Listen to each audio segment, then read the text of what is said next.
ओडिशा केन्दुपत्र कर्मचारी संघ देवगढ़ डिविजन पक्षर 10 दफा दाबी नहीं देवगढ़ केन्दुपत्र डीएफओ कार्यालय में विक्षोभ और धारणा प्रदर्शन। केन्दुपत्र कर्मचारी संघर राज्य सभापति विजय कुमार महांती अध्यक्षत आयोजित होती प्रतिवाद सभा।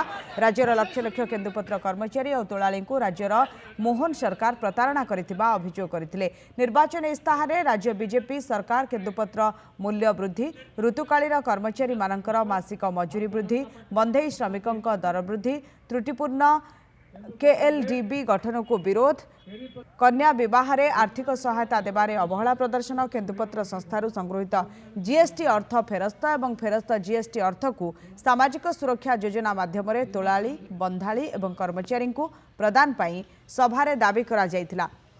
ए दाबी संबलित एक स्मारकपत्र केन्दुपत्र वनखंड अधिकारी को प्रदान करा जायतिला। मिनिमम वेजेस बढ़ी सत्वे सीजनाल कर्मचारी दरमा वृद्धि हो पारने से निजे रखि मैनिफेस्टो केरी प्रति 2 टंका से 2 टंका को बढ़ेले ना। बीड़ा प्रति दर वृद्धि कथा कहते से बीड़ा दर वृद्धि ना एमती अनेक 10टा दाबी आम रखीचु।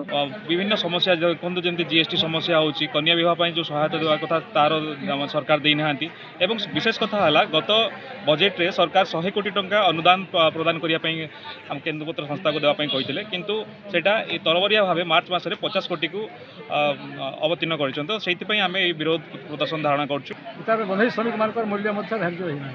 सीजनाल कर्मचारी मान जो सर्वनिम्न मजूरी घोषणा हुए जोटा कि जुलाई मसरे गत 24 मसीहा जुलाई मस 18 तारिख में घोषणा है। से घोषणा पर तार सर्वनिम्न मजूरी अनुपात दरमा मजूरी वृद्धि होबार कथा संशोधन होबार कथा होना।